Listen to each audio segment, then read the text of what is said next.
Hi, I'm Josh. I'm here to talk to you about depression and stuff. Well, I have depression. It's actually, I've had it since I was 4. Um, I guess, it's considered a serious thing. Like, it's a mild term depression. And, well,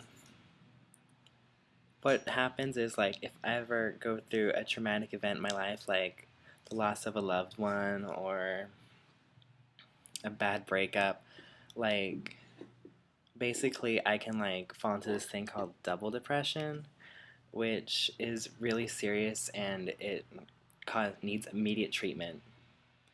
And so dealing with depression can be really hard for me, especially the fact that I'm a loner. I love my space. I can't get enough of it. But being alone is really bad for you, like especially I can't even like explain. It's just terrible. A great way of dealing with depression is keeping busy. It doesn't matter how you do it. You could be knitting, working out. I personally like playing Xbox or video game. That's just me. But just some way to get your mind off of things. It's really, really bad to be alone and just isolate yourself because that's when your mind gets going and who knows what'll happen next. I mean, it's pretty scary.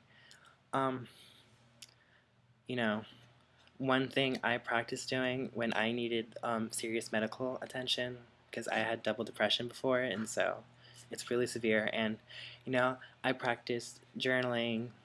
Girls may call it using a diary. It's just like you don't have to write about your day. I don't even write in it every day. It's just how you feel, how stuff affects you, and what you think about.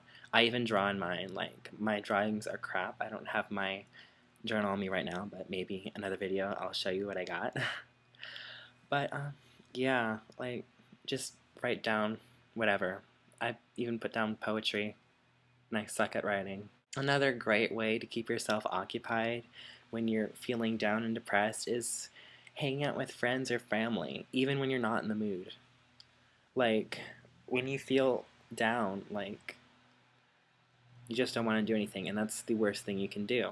I can't really stress that enough. So, like, actually, I was feeling really down the other day, and like, because I was having a rut in my relationship, so just keep it on down low. And so, my friends, being the great people they are, they took me out to get ice cream, and at first I was, I don't feel like it. I'm not hungry. And whenever I'm upset, I'm never hungry. Like, even if I am, I'll like starve myself, which is a really bad thing. But, you know, 5 minutes later, I was feeling better, and I got like a huge thing of ice cream, like that big. I love to eat, so. Being serious, suicide is never a good idea. I mean, it's actually really considered one of the most selfish acts of murder one could commit because, not only are you doing this to yourself, you're doing this to your friends, you're doing this to the family, your family, and you never really know.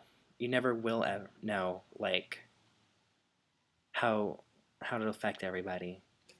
A long, long, long time ago, I wasn't feeling that well. I was actually really, really bad. I was a train wreck, and I was admitted into a behavioral hospital, and that's scary. Let me tell you right now, that is scary as hell. Because it looks like a hospital. It just looks like a hospital slash dormitory. Dealing with depression can be like very hard. I mean, it's a constant struggle, and you know, it can be treated. Most types of, I'm pretty sure all types of depression can be treated. It just takes time, patience, and a lot of support. I cannot stress that either.